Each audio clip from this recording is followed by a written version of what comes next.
I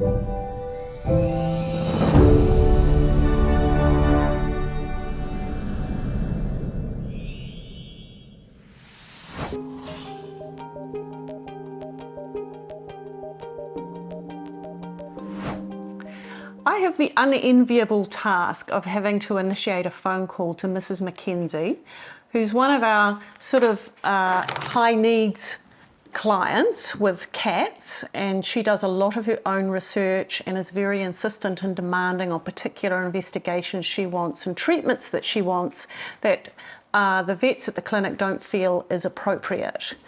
And there have been multiple emails, phone calls, where she's very demanding and aggressive. And last night, the junior vet, who's a new grad, was on call, and Mrs. Mackenzie rung her up and was very abusive with a lot of swearing and derogatory comments. So she talked to me this morning and she was really upset. And I said that I would ring Mrs. Mackenzie. And so I'm sitting here in my office, and this is one of those times where I'm going to do a bit of preparation for this difficult phone call, to think about what phrase I'm going to use to describe the behaviour. So I might say something like, you know, that there has been swearing and derogatory personal comments, and that also that there is a disagreement. And either I want her to toe the line and start toning down her abusive behaviour, or to leave the practice. So I'm just going to dial her number and give that a go.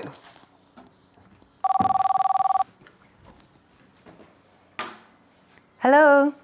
Hello there, Mrs. Mackenzie. It's Francesca Samuels here from Browns Road Veterinary Clinic. Ah. How are you doing? I'm fine. I'm just gardening. I mean, I didn't really get a very good service from your clinic last night, so I'm glad you rung. Right. Okay. Well, do you want to tell me what happened?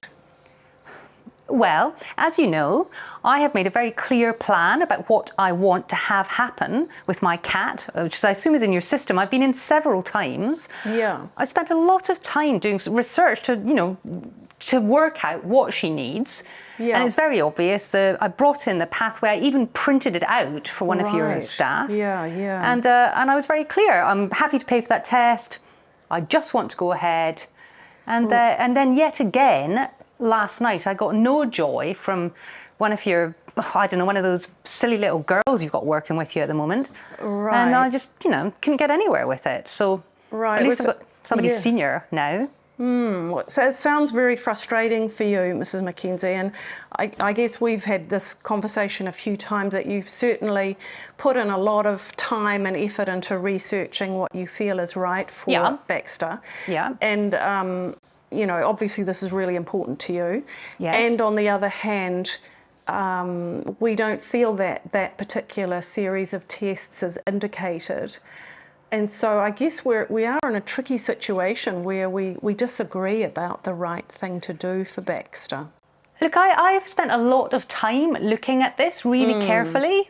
Yeah. You know, I'm not stupid, I'm not a vet, but I know what I need. Yeah. I know what Baxter needs. I'm the one who knows my animal best. Yeah. And I've been really clear about what you need to do. Yes, I think you're probably above average intelligence, actually. Not many people go to that much effort. So we certainly really respect all that research that you've done. And on the other hand, you know, we've had a discussion with the two senior vets here, and we disagree really that it's not indicated in Baxter's care. So I guess we're in a really uncomfortable situation where this is really important to you and you really want this particular series of investigations, and on the other hand, you know, we don't feel it is indicated, and in fact, as we've been discussing, we feel it would not be good for Baxter. So given that this is the situation, it's hard to know what the next step is, really. Well, I was hoping that one of the people would show some sense at your place. And, you know, when I got that young one last night, I thought, well, she'll hopefully be more up to date and can just go ahead and get that into place. Right. And she was just completely useless, to be frank. Yes, I guess that raises the second thing that I wanted to mention, which is that Sally Jones, the graduate vet who you saw, reported that, you know, there was quite a lot of derogatory language and very personal derogatory language, including swearing at her. And that's not okay in our clinic. We have a policy about respectful communication. So it would be really important to us, if you would like us to still be involved in Baxter's care, that you have respectful communication with our staff. Well, she's a bit oversensitive, isn't she?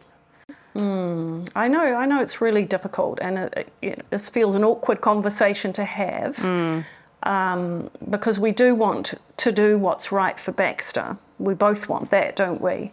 Well, And the difficulty is that we disagree about that. Right.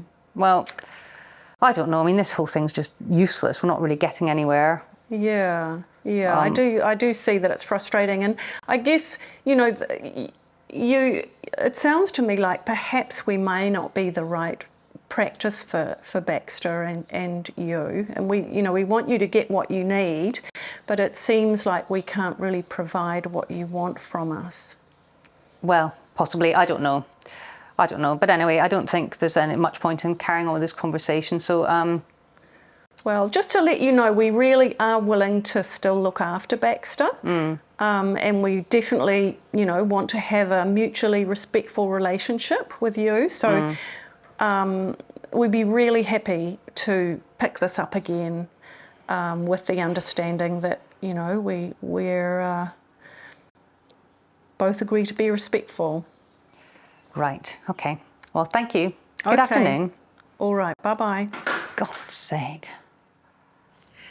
Okay, well, that was awkward and difficult and stressful for me. It was probably stressful for Mrs. Mackenzie as well, actually. But let's just think about what were the skills and strategy that I was trying to use to try to combine staying professional and dignified on the one hand, and holding my ground with a bottom line sentence, which was that I wanted her to be respectful, and also that we weren't able to comply with her treatment request.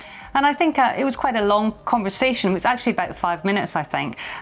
However, this situation had gone on and on and on and on, and been causing quite a lot of ongoing angst at the practice. So there is a time and a place for just deciding to stick with a more awkward long conversation. Yeah.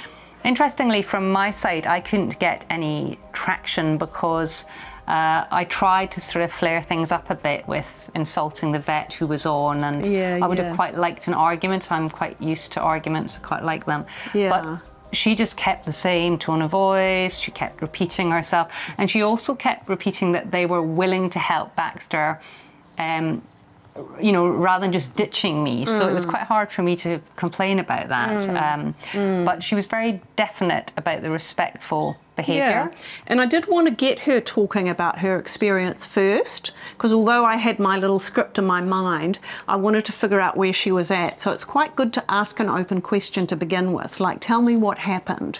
And then you've got lots of things that you can reflect. And reflecting doesn't mean you agree with her, but I'd be saying, it sounds like, you know, you had a difficult time, and, you know, you've done a lot of research, and I'm doing those things because I want to connect with her. I want her to feel respected, and I want her to feel valued and understood and actually admired in this.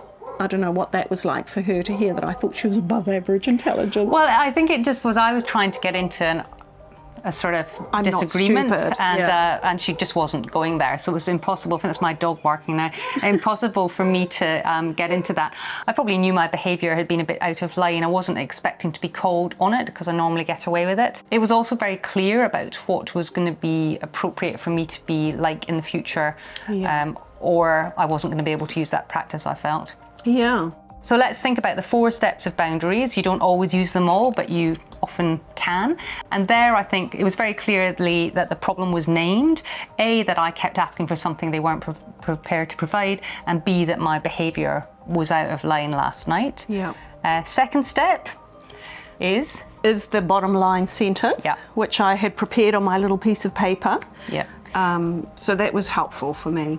And then there was a request of respectful communication. And I do think there was a consequence in there because it was clear that if I kept on asking for something they weren't prepared to give, we weren't going to get anywhere in an ongoing professional relationship. So I was left with a choice. Always a bit awkward, but it was pretty clear. And she had backed up her junior in that situation to say it wasn't acceptable. Great.